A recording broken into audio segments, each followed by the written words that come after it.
મારું નામ આયર શંકરભાઈ ડુંગરભાઈ અગીચાણા, તાલુકો રાધનપર, જિલ્લો પાટણનો હું રહેવાસી છું. હું એક સામાન્ય ખેડૂત છું. મારી જમીન ઉપર ખેતી કરી પરસેવો પાડી મારા સહપરિવારનું હું ગુજરાન ચલાવું છું.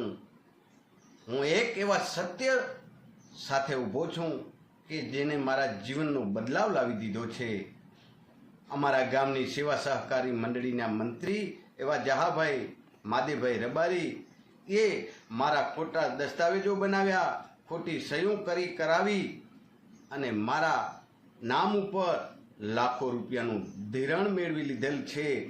આની મને જાણ થતાં હું સંપૂર્ણ ન્યાય મેળવવા માટે સંપૂર્ણ વિશ્વાસ સાથે પોલીસ સ્ટેશન રાધનપુર દોડી ગયો અને મારી લેખિતમાં મેં ફરિયાદ આપી.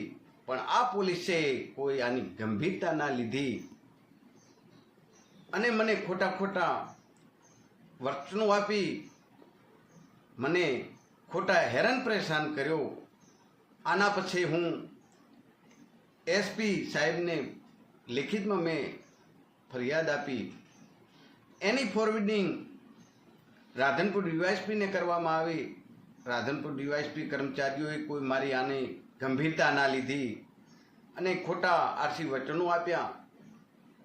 એના પછી હું સામાન્ય ખેડૂત હોવા છતાં, મારે કોઈ આર્થિક પરિસ્થિતિ સારી ન હોવા છતાં, મારે કોઈ રાજકારણના છેડા નહોતા, પણ છતાં હું સંપૂર્ણ ન્યાય મેળવવા માટે હાઈકોર્ટના પગથિયાં ચડ્યો.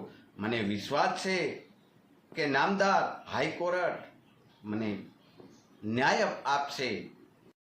મારી સાથે દગો થયો છે, મારા રૂપિયાનો ગેરવેપાર થયો છે અને આનો જવાબદાર એવા અમારી ગામના મંત્રી જહાભાઈ કે જેને ખોટા દસ્તાવેજો કર્યા, ખોટી સહીઓ કરી ધિરાણ મેળવ્યું, તથા બનાસ બેંકના મેનેજર એવા દશરથભાઈ ઠાકોરે જાણ હોવા છતાં ખોટા દસ્તાવેજો ઉપર ધિરાણ આપ્યું અને આની પછી પોલીસ રાધનપુરની જવાબદાર છે. કારણ કે આ ફરિયાદ અમે દેવા માટે જ્યાં અને એની ગંભીરતા લીધી હોત તો આ કૌભાંડ જરૂર બહાર આવત.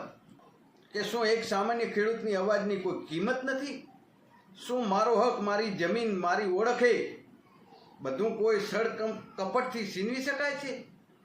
મારે ન્યાય જોઈએ છે, પણ ન્યાય માત્ર મારા માટે નહીં,